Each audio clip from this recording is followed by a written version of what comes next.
गपटी ହେଉଛି ପ୍ରେମରେ ଶାନ୍ତିର ପଥ, ଗୋଟିଏ ପାରିବାରିକ ପ୍ରେରଣାଦାୟକ କାହାଣୀ। ଗୋଟିଏ ଛୋଟ ଗାଁରେ ରହୁଥିଲେ ରଘୁ ଓ ତାଙ୍କ ସ୍ତ୍ରୀ ଲତା।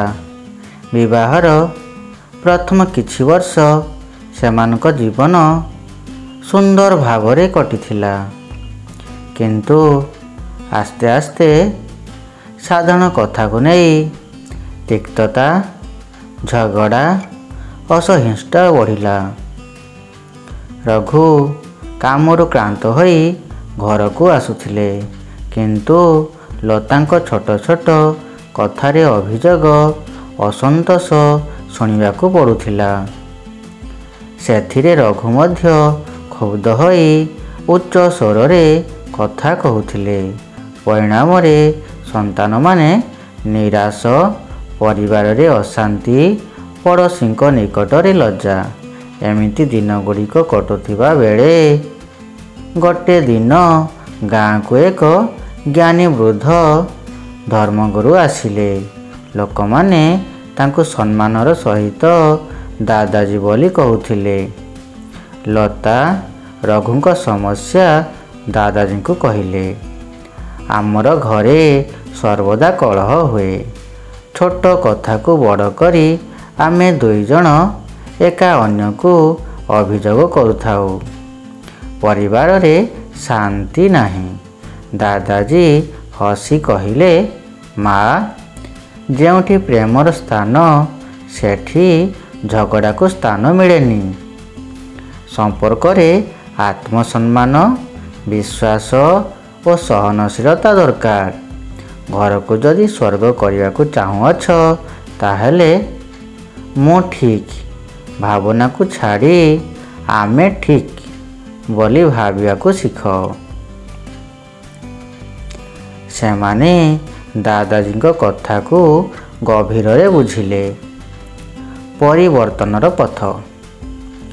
ଲତା ପ୍ରତିଦିନ ସକାଳେ ପତିଙ୍କୁ ସ୍ନେହର ସହିତ ଜଳ, ଚା, ଖାଦ୍ୟ ପ୍ରସ୍ତୁତ କରିବାକୁ ଆରମ୍ଭ କଲା। ରଘୁ ମଧ୍ୟ କାମରୁ ଫେରି କୌଣସି କଥାକୁ ଝଗଡ଼ାକୁ ନେଇ ନଥିଲେ, ବରଂ ଶାନ୍ତ ଭାବରେ କହିଥିଲେ। ସନ୍ତାନମାନଙ୍କ ସମ୍ମୁଖରେ ସେମାନେ ଝଗଡ଼ା କରୁନଥିଲେ, ବରଂ ହସିକି ପ୍ରେମରେ କଥା ହେଉଥିଲେ।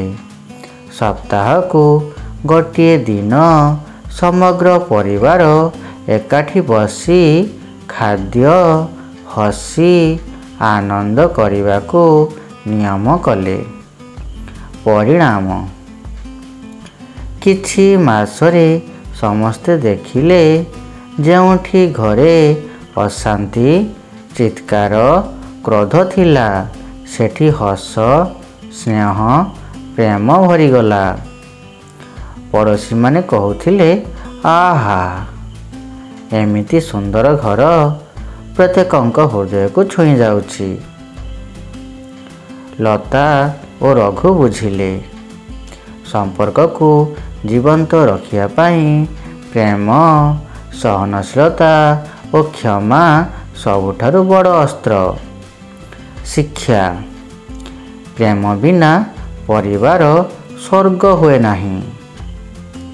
ସମ୍ମାନ, ସହନଶୀଳତା, ବିଶ୍ୱାସ ସମ୍ପର୍କର ମୂଳ ଆଧାର। ଛୋଟ କଥାକୁ ବଡ଼ କରିବାକୁ ଚେଷ୍ଟା କର ନାହିଁ। ହସିକି ସ୍ନେହରେ ସମାଧାନ କରିବାକୁ ଶିଖ। ପରିବାରରେ ଉତ୍ତମ ବୁଝାମଣା ଦ୍ୱାରା ଶାନ୍ତି ଓ ଖୁସି ଆସେ। ଧନ୍ୟବାଦ। ରହିଲି।